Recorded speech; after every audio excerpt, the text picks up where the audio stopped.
नमस्कार, मैं हूं सीमा। आप न्यूज़ फॉर नेशन देख रहे हैं।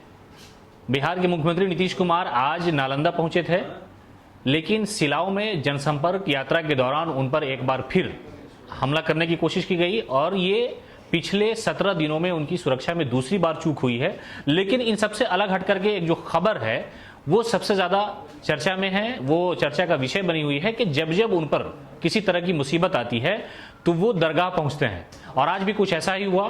कि वो मखदूम कुंड पहुंचे और वहां जो है यहया मनेरी के मजार पर उन्होंने चादरपोशी की और इस राज्य के अमनो अमान के लिए, भाईचारे के लिए दुआएं मांगी। इससे पहले भी आपने देखा होगा कि जब बिहार विधानसभा में स्पीकर विजय सिन्हा के साथ जब उनकी हॉट टॉक हुई थी और जब उन्होंने उन्हें समझाया था कि क्या बोलना है और कैसे बोलना है, उसके बाद अगले ही दिन वो 15 मार्च को मजार पे गए थे और वहां भी चादरपोशी की थी। तो आप देखेंगे लगातार जब भी उन पर किसी तरह का कोई संकट आता है तो वो मजार जाते हैं और वहां पर जो बुजुर्ग हैं उनके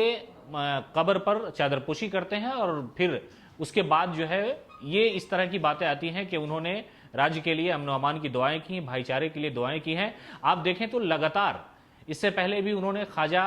अजमेरी की दरगाह पर जो है चादर भिजवाई थी और उस वक्त अल्पसंख्यक कल्याण मंत्री जमा खान से उन्होंने मुलाकात की थी सीएम आवास में और वहां से चादर लेकर के उन्हें अजमेर शरीफ भेजा था। फिर जब वो लौटे थे फिर मुलाकात की थी और उसके बाद हाल के ही दिनों में उन्होंने अशोक राजपथ स्थित अंजुमन इस्लामिया हॉल जाकर के वहां लोगों से मुलाकात की, जो अकलियत तबका के लोग हैं, जो वहां लोग मौजूद थे, जो नमाज पढ़ने वाले लोग थे, उनसे मुलाकात की। और फिर अभी जो नया ऐलान हुआ है कि वो 15 तारीख को एक अन्य मार्ग में इफ्तार पार्टी देने जा रहे हैं और वहां जो रोजादार हैं, मुस्लिम भाई हैं, उनसे मुलाकात करेंगे। तो ये बात बिल्कुल एकदम साफ झलकती है। हालांकि उनका जो प्रोग्राम होता है वो बिल्कुल तय होता है पहले से, लेकिन आज नालंदा के सिलाव में जब उन पर हमला किया गया, यानी हमला की कोशिश की गई, तो वो शाम को राजगीर स्थित मखदूम कुंड के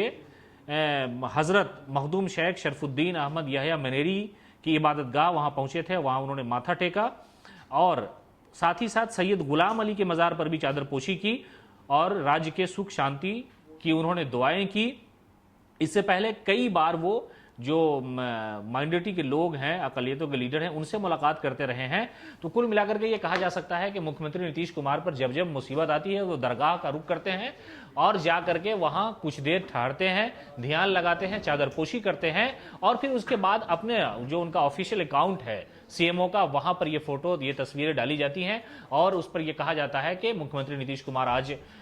फलाने मजार पर पहुंचे थे और यहां उन्होंने राज्य के लिए, अमनो अमान के लिए, शांति के लिए, आपसी भाईचारे के लिए दुआएं मांगी। तो आज भी जब उनके काफले में जो लोग शामिल थे वो सारे लोग उनके साथ दरगाह पहुंचे थे और उन्होंने शरफुद्दीन यहया मनेरी के मजार पर चादरपोशी की और फिर उसके बाद उन्होंने इस राज्य के लिए दुआएं की। इसी तरह के अपडेट के लिए आप बने रहें न्यूज़ फॉर नेशन के साथ।